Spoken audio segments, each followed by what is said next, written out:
Hi everybody, welcome back to my YouTube channel. My name is Mahota and today I'm going to be talking about things that I think you should know before you embark on your glow up journey.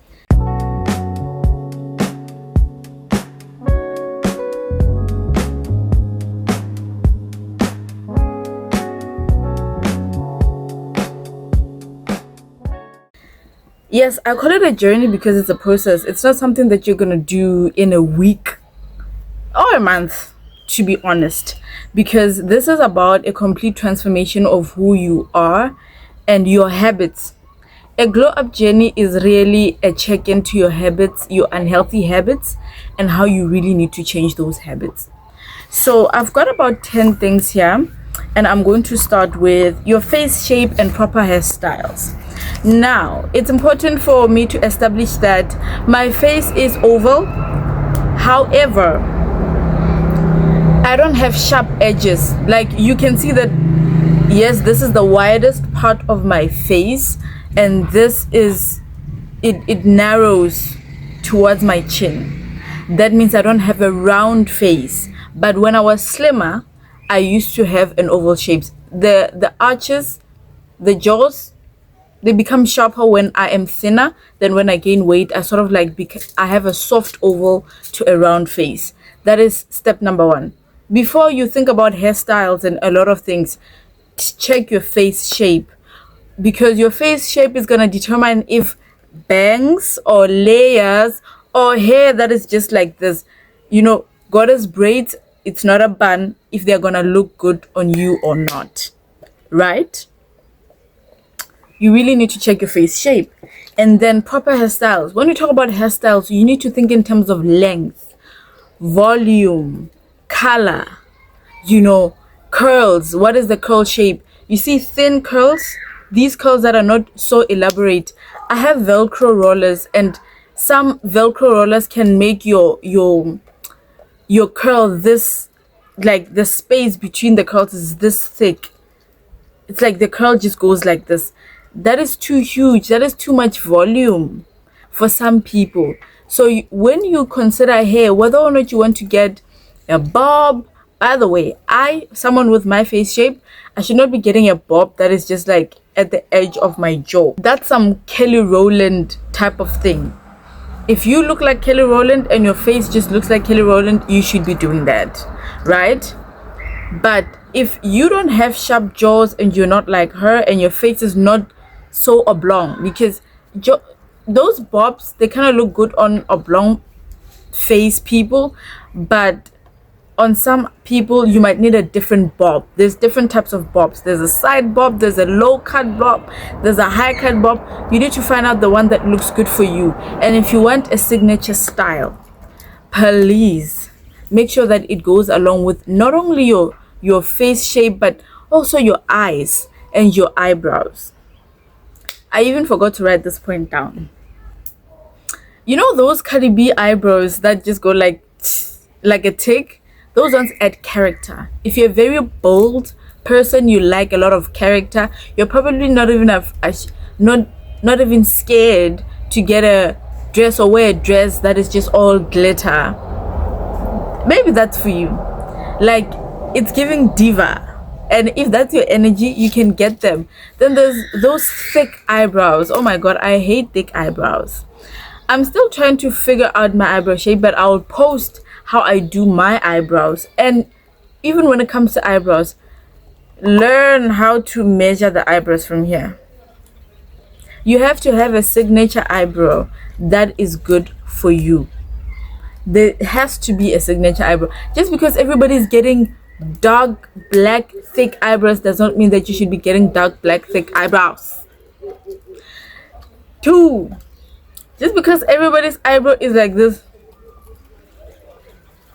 Taraji P. Henson in some movies, when she's like, movies like I Can Do Better All By Myself or The Family That Prays, you should really check Taraji. Her eyebrows are just like, some of y'all, that's not for you. And some of you, like me, you struggle with hair. You don't have enough eyebrow hair to save your life or to like map an eyebrow when you do your makeup. that's okay. If you want to go the permanent eyebrow route, you can go and find someone who does eyebrows and whom you can trust to shape your eyebrows professionally.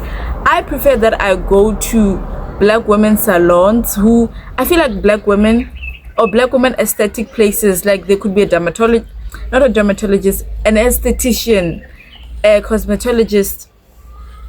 And I prefer that they are black, because I know that black women understand what it is to be a diva. I know. You want to say everybody can be a diva. It doesn't depend on race. Culturally speaking, statistically speaking, the best divas we've had, according to me, have always been black. So I'm just saying, when you go to a black person, to a person who's going to do eyebrows are very, they're very sensitive, and eyebrows are very professional. Eyebrows are going to meet people before you even say hi. Before you say hi, my name is, they already have made your eyebrows, and that decides whether or not they should take you serious. The same as your wig, but we're not talking about a wig now. Figure out this thing. Which edge, where should it curve? Should it curve here or here? Figure it out. Or whether you're gonna practice every day while you do your makeup routine, please figure it out. And not everybody should be getting pitch black eyebrows. Some of you, maroon eyebrows will do. Yes, maroon. This is about personal styling, you know. Some a dark brown will do, some just a medium brown will do. It depends on your style as a person. And you also need to understand undertones. Cool undertones, warm undertones. I have a warm undertone because when I look at the inside of my hand, my veins are green. So you should go to social media and ask about undertones. What is your undertone? Your undertone will tell which makeup is good for you. How do you enhance your looks when you do makeup? Do you understand? You can't see someone wearing makeup and love that makeup and go and replicate it. You need to understand if it's going to fit with the color of your skin. Makeup and hair should not look like you push them on top of you like pia, and then you passed. It should blend in. It should look like a part of you. If it doesn't,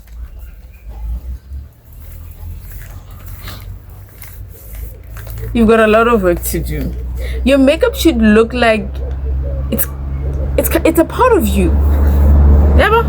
You know those good makeup, the blush looks like, yeah, it really belongs there. Your placement, your eyeshadows, your everything. And please, when you're starting out to do makeup, don't put yourself under the pressure to do eyebrows, eyeshadows, the base, lips. You're gonna get frustrated. Just master one thing, master a base. Once you master a base and you master your eyebrows and you master your lips, people will not even pay attention to the fact that you're not even wearing eyeshadow sometimes. Start with the base and the eyebrows and your lips. You won't go wrong. Then hair dyes. For those that like colored hair and like a little bit of character, you're gonna think of dyeing your hair. I'm currently my hair is currently dyed caramel blonde, but you can't see it because I did not retouch my roots, because yeah, I'm tired of the dryness that comes with dyed hair. What I am trying to say is, go for the right color. When I dyed my hair caramel blonde, I looked like an albino. I looked washed out.